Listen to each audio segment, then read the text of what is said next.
Una catastrofe di proporzioni inimmaginabili che resteranno nella storia della Svizzera. A Corredo ci sono le immagini riprese dai telefonini dei giovani, poco più che adolescenti, presenti in massa alle Constellation, un locale frequentatissimo ai piedi delle piste di Crans-Montana, località che conta nell'arco alpino, sede delle gare di Coppa del Mondo di sci.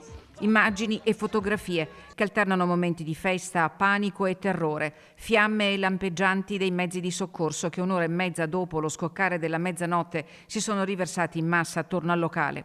Le prime agenzie non lasciano spazio all'immaginazione, i paesi contermini alla Svizzera, Francia e Italia per primi mettono a disposizione uomini, mezzi e strutture ospedaliere. Dal Veneto l'impegno ad offrire sin da subito il proprio contributo e il sostegno necessario alle autorità elvetiche. Lo dichiara immediatamente il presidente della regione, Alberto Stefani.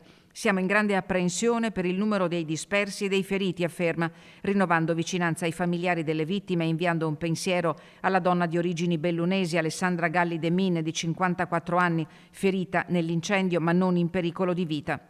Da Livigno il messaggio del presidente della provincia di Belluno, Roberto Padrin. Tra i feriti c'è anche una ragazza bellunese, Alessandra Galli, che io conosco da tanto tempo, era la figlia dell'ex sindaco di Longarone Arrigo, ma soprattutto l'ho conosciuta il giorno in cui sono state assegnate le Olimpiadi Milano-Cortina, il 26 giugno del 2019. Con lei siamo stati insieme, soprattutto dopo l'assegnazione, a festeggiare questo straordinario risultato. L'ultimo incontro ufficiale fra Alessandra Galli e Roberto Padrina a Belluno in occasione del concerto organizzato al Teatro Comunale per raccogliere fondi per Casa Pollicino a Petrociani in Romania, il centro diurno di accoglienza per bambini disabili o in condizioni di disagio familiare, struttura progettata dal padre Arrigo. Alessandra si trova in ospedale, questa mattina è stata operata, non dovrebbe essere in pericolo di vita e sicuramente ha subito un trauma pesantissimo. Mi auguro che si possa riprendere, noi siamo qui per fare tutto ciò che è possibile per aiutarla.